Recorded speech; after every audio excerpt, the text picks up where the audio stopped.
Hello everyone and welcome back to My Hero Academia Podfics. Today I'm going to be starting a new fanfiction. It's entitled Burn Your Wings by oWhiteKiwibird on AO3. The summary: Izuku inherited his parents' quirks, but he swore he'd never use his fire. He knows firsthand how bright, burning, scorching, painful, terrifying, destructive it is after all, and Izuku promised his crying mother, promised his burning self, promised the laughing memory of his father, that he'd become a hero who stops that kind of despair, even if it means he has to burn his wings to do so. But when someone with the exact same problems, fears, and pains show up, Izuku can't help but try to heal them, and in doing so, he himself may be healed too. This is a great fic. It's a really good trauma bonding fic between Izuku and Todoroki. There's some trigger warnings for this, of course. I will have those in the description below, so please bear that in mind before listening. And I really do hope you guys enjoy this. With that being said, I'm going to go ahead and start with just chapter 1 today, entitled Midoriya Izuku Origin. Life isn't fair, and it certainly isn't kind. Little Izuku doesn't know what that means yet, but he does know that his father acts differently when he's at home and when he's outside. He watches silently as his father smiles and laughs with other people on few occasions he sees his father in public, and cowers under Hisashi's hard sneer and rough hand within the confines of their home. Being a bad person is not the same thing as being a villain. Hisashi is not a villain yet, but he is a bad person. Like all children, the only world Izuku knows is his own. He thinks his world is absolute, and so Izuku doesn't know that it's wrong. He just knows that it is. It always has been, always will be, this way, he thinks. But the first time his father beats his mother, Izuku's world snaps. Hisashi had never been gentle, either with Izuku or Inko, in the privacy of their home, but he hadn't been outright violent either. That is, until he became violent. One day, Hisashi came home drunk, and it was only a backhanded slap to Inko's face, but after one time it became a common occurrence. Then it got worse. He started really beating her. Then he began to beat her even when he wasn't drunk. Inko had started locking Izuku away in the broom cupboard whenever it was time for Hisashi to come back home, fearful of what the man might do to their helpless son. And Izuku does feel helpless. He curls into himself sobbing silently, as all he can do is listen to the furious panting and the swearing of his father, the muffled cries of his mother, and the merciless sound of flesh pounding on flesh. He scrabbles at the door until his fingertips are bleeding, but he is never able to get out until his father wanders away to sleep in the bedroom, and his mother, tired and broken and bruised and bloody, is finally able to pick herself up off the floor and deems it safe enough for him to come out. But one day, Hisashi comes home sooner than expected. Inko panics. She drags and shoves Izuku inside the broom cupboard, but in her haste doesn't have time to lock it. Hisashi, not knowing and perhaps not even caring, just falls into habit and starts beating her.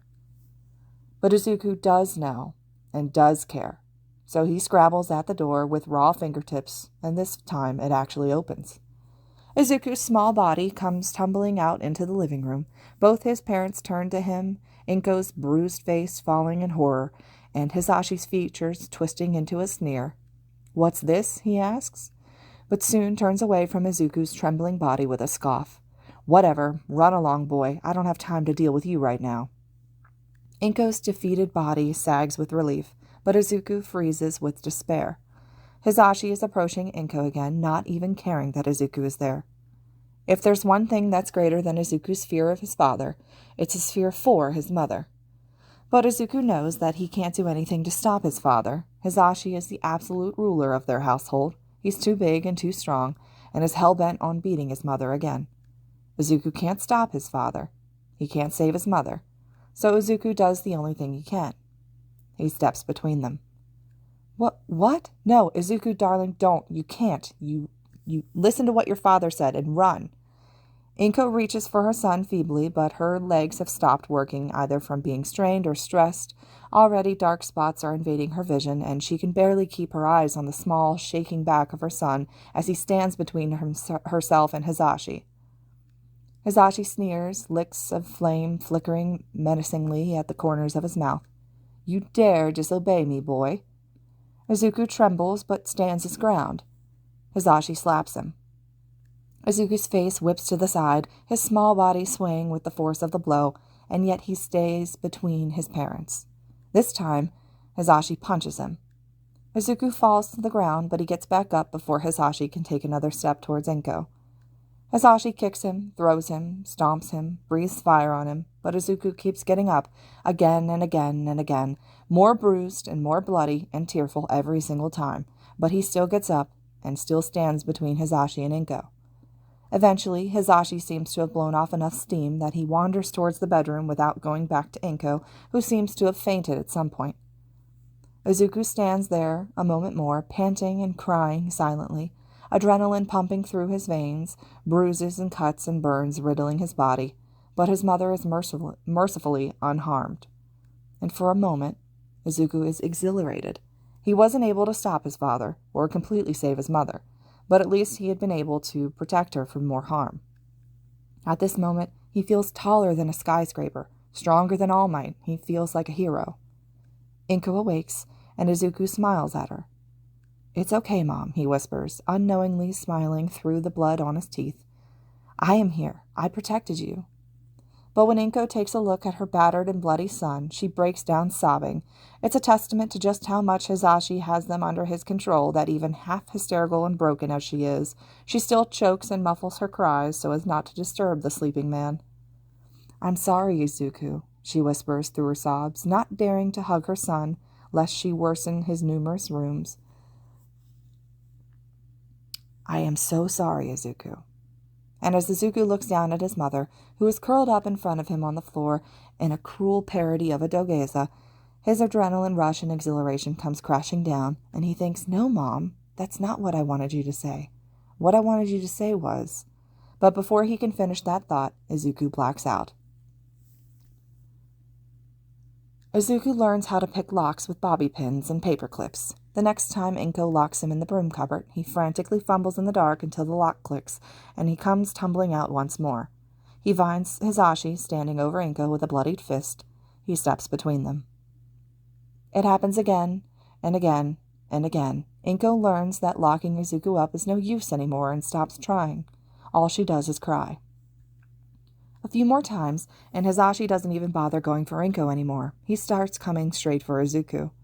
It hurts. It hurts, it hurts, it hurts, and Inko's muffled sobbing hurts even more, but even through the blinding pain and flames, Izuku bares his teeth in a twisted parody of a smile, because Hisashi beating him means he isn't beating Izuku's mother. Izuku learns that day that defeat can taste like victory. Most people manifest their quirk before the age of 4. Izuku's 4th birthday comes and goes without him showing even a hint of a quirk, and a worried Inko takes the opportunity when Hisashi is out for the day to quickly shuttle Izuku to the hospital. He doesn't have the second joint in his toe that would make him quirkless, the doctor says, pointing at his x-ray. It may be that young Midoriya here does indeed have a quirk, but he just hasn't activated it yet. Is there anything that might be pressuring him or oppressing him? Inko looks at the doctor wildly because she doesn't know where to even start. Then she looks down at her son, who's looking up at her with white bright eyes, who's never known what it's like to not be oppressed, that he doesn't even know he is being oppressed. A sob threatens to break out, but Inko stifles it with practice ease. She takes her son's hand, and they leave wordlessly. Later, when they've almost reached home, Izuku quietly whispers, "I hope I get your quirk," he says softly. "I hope I get your quirk, and not the one that hurt you so much. That hurt him so much," he doesn't say. Izuku looks up at Inko, and bright green eyes are full of sincerity. "I want to protect you. I want to be a hero." And at that, not even Inko can keep in the tears. But life isn't fair, and it certainly isn't kind. Hisashi had come home while the two of them were out, and he is furious at their absence. "What do you think you're doing?" he hisses, flames rolling out of his mouth with every breath. "You think you can just run around as you please? You dare defy me?" This time, he isn't just generally taking out his violent nature. No, he's focused and angry at them. At Inko, to be exact. For the first time in months, Hisashi lunges not for Izuku, but for Inko. "No!" Izuku yells, throwing himself in front of a wide-eyed and frozen Inko. His back is to Hisashi, trying to shield his mother from the flames that flicker from the man's furious breath. He's desperate and scared and frantic, and for a wild moment, he thinks he won't be enough. Izuku pushes with all he has, trying to get his mother out of the literal line of fire. Something bursts out of him, and Hisashi lets out a shocked sound. Izuku opens the eyes that he didn't notice he had closed to find Inko staring at him with something akin to horror. Her eyes wide clearly reflect back at Izuku's reflection, and he finds that there's almost a halo of flames at his back. Izuku opens his mouth to assure her that it doesn't hurt, but Inko beats him to it. She screams. The sharp, shrill sound penetrates Izuku's heart and freezes his blood. He recoils because she's screaming at the sight of him and his fire, and he never wanted to hurt her. He only wanted to protect her. Why? At that moment, the flames that had been burning harmlessly at his back turn against him, and now it does hurt. And Izuku screams, joins Inko's as his flesh is burned by his own quirk. Their sick harmony of screaming is cut short when Hisashi sharply slaps each of them in turn. Inko crumples to the ground, either from the force of the blow or from shock, but by now Izuku is too used to the pain for the bliss of unconsciousness to take him at just one blow, and even with his back and shoulders a mess of pain, he's still alert enough to raise his trembling head and look at Hisashi's mad grin. "Well, looky here," the man laughs harshly, flames licking at his lips. "What have we got here, boy, You're not breathing it out like I do, but I'll be damned if that's not a fire quirk. My fire quirk." Hisashi leans down to Izuku, his black curly hair brushing against the child's forehead and his black eyes boring into his very soul. Then he breathes the words that will haunt Izuku for his life, that burn onto his beating heart, that plague his every hope and dreams. Like father, like son. When Inko wakes up again, she's lying down with a blanket pulled over her, Hisashi nowhere in sight. "I'm sorry, Mom," a quiet voice calls out, and Inko whips her head around. Izuku is standing a few feet away from the foot of her blanket like he's unsure of whether he's allowed to come near her. His head is hanging, his hands are clasped in front of him, his shirt is torn and kept together awkwardly, looped with bandages, and he reeks of the familiar smell of burn cream. A sob catches in her throat. "No, darling, I'm sorry. I'm so sorry, Izuku." Izuku opens his mouth like he wants to say something, then closes it. Inko waits, but her son says nothing, so she opens her arms wordlessly, not trusting herself to be able to form any words. He steps closer to her, shoulders sagging in relief, and Inko holds her son around his waist, careful of the loose bandages and burn cream on his upper back. After a moment, Izuku slowly raises his arms to cradle her head. She's not sure if the slow movements are because of the pain in his back or because he's hesitating from the uncertainty that she might reject him since she already screamed at him today. The vulnerability in his trembling body breaks her heart all over again. Inko wants to apologize. She wants to tell him that she's sorry that she freaked out, that it's not his fault, that she's sorry she birthed him like this, that she's sorry she feels like he has to protect her and not the other way around. All that makes out of her mouth, though, is a broken sob. Being a bad person is not the same as being a villain. Hisashi had always been a bad person, a bad father, and a bad man, but he hadn't been an outright public villain that got heroes chasing after him. But Hisashi used to not be violent, and then he became violent. Just like that, this changes too. And not too long after Izuku realizes his quirk, a new villain makes himself known to the world. Perhaps seeing Izuku with his quirk had changed something in Hisashi. Perhaps he just got bored of keeping his violent nature hidden in the confines of their small home. Izuku doesn't know, and doesn't ever want to understand, why, and for the longest time he doesn't even know what. All he knows is that Hisashi comes back home late more often, smelling of smoke and ashes and wearing a satisfied grin that usually only comes after he'd de-stressed with a thorough beating session with Izuku. As if he'd already taken out his anger on someone else, Izuku later thinks back in sick realization. Months pass before Izuku and Inko clue into the fact that Hisashi has become a villain, and they don't even learn it from the man himself.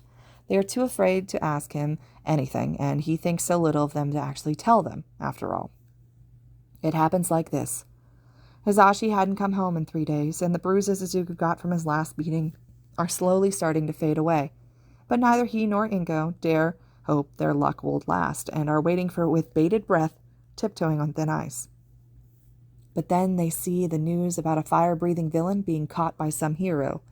They see the blurry picture of a man with curly black hair, snapping black eyes and flames spilling out of his mouth, cuffed and led by the police. They both see, they both recognize, and for a long, long time all they can do is stare at the screen. It's anticlimactic. It almost doesn't feel real. Inko and Izuku still jump whenever heavy footsteps approach their front door, even if it turns out to only be the mailman. Still have a habit of talking softly, even though there's no one else in the home that will beat them for being too loud, and still have a light, if any phobia can be called light, pyrophobia. Wounds don't heal easily, after all, and scars take even longer to fade, but Izuku will take it. Even if they're jittery and jumpy and nervous, it's worlds better than being bruised and bloody. It's worlds better than having to watch someone else become bruised and bloody. The hero that caught Hisashi is not well known. Their name isn't even mentioned in any of the press, but Izuku digs until he finds them. Then he finds everything he can about them. The information a 5-year-old can dig up is admittedly little, not to mention there isn't much about the hero in the first place, but the heart of a determined boy isn't easily put down. Izuku finds all he can about this hero. He learns their name. He learns that they've just recently made their formal debut. He finds and prints out blurry picture of the hero that looks like it's from a paused footage of a security camera. He carefully tacks it on his wall, right next to his favorite poster of All Might. They move, with Hisashi unceremoniously leaving and their sole source of income abruptly cut off. Inko has to work and leave Izuku alone. But still, even struggling to make ends meet, they move. Neither of them has any love for the place where Hisashi taints their memories like bloodstains on a wall, so they move to a smaller apartment in a different town. There, Izuku meets Bakugo Katsuki. Izuku sees him standing over a child in the playground, laughing with youthful cruelty. And Izuku knows that Bakugo isn't Hisashi, that this child isn't Inko, but he looks at the blasts firing in Bakugo's hands, at the tears on the child's face, and he does the only thing he knows to do in a situation. He steps between them. "You playing at hero, Deku? You don't even have a quirk." "I have a quirk." "Yeah? Then show it." Izuku doesn't, because he really, really wishes he didn't have this quirk. Izuku doesn't want anything to do with this quirk, and that so obviously came from his father, that's so destructive and painful, that made his mother scream, but he still inadvertently comes to know some facts about it.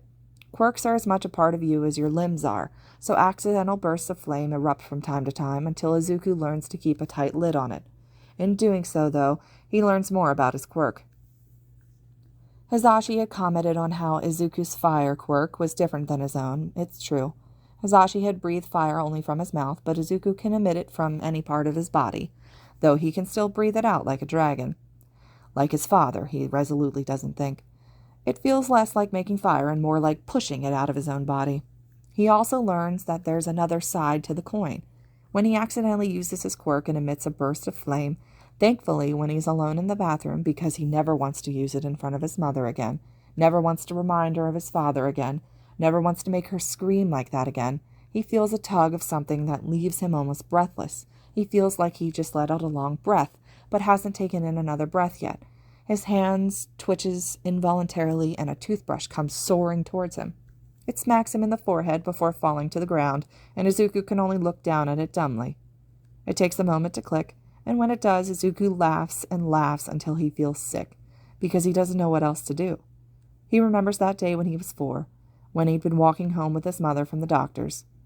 "I hope I get your quirk," he had told her. "I hope I get your quirk, and not the one that hurt you so much. I want to protect you. I want to be a hero." But it looks like he got both quirks, the one that hurts and the one that could, maybe, protect. He's not sure what to think of that.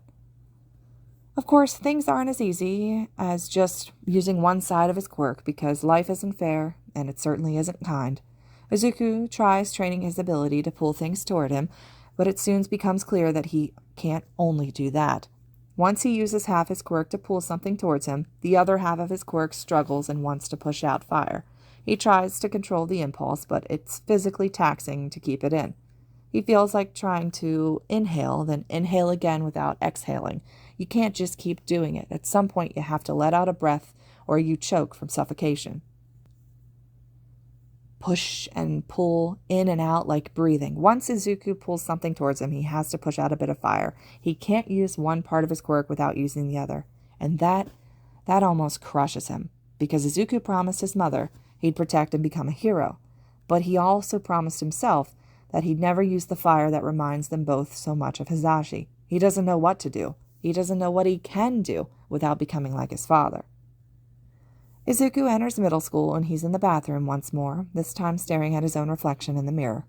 He thinks whatever higher power there are, that he doesn't look that much like Hisashi, thanks them. Midoriya Izuku takes after Midoriya Inko so much that even strangers would look at them and know their relation at first glance. They have the same soft round features, the same big green eyes, and the same green irises. But Izuku looks at his hair. Inko's hair is straight, and the color is a solid green. Izuku's hair is curly, and the color is more black that has green sheen when the light hits it. It's similar enough to his mother, but at the same time it has an undeniable trace of him, his curly black hair, the images of which still burn into Izuku's memories even after all these years. He doesn't want his mother to look at him and see his father.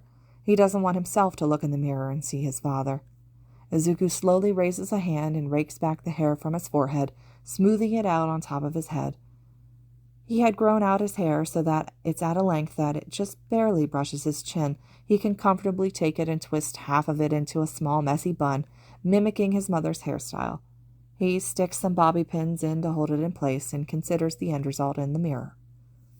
Most of the curls that used to make up his wild, fluffy hair are slicked back and pinned into a bun. There are some strands that fall out and frame his face, but they're not overly curly, surely a far cry from the fluffy mop of hair it was before, and nodding more to Inko's style than Hisashi's own mess of curls. Izuku nods to himself. He's not going to be like his father after all. When Izuku walks into the kitchen and Inko first sees his new hairstyle, she almost drops the plate of dumplings she had in her hands. Izuku just shrugs with a half smile.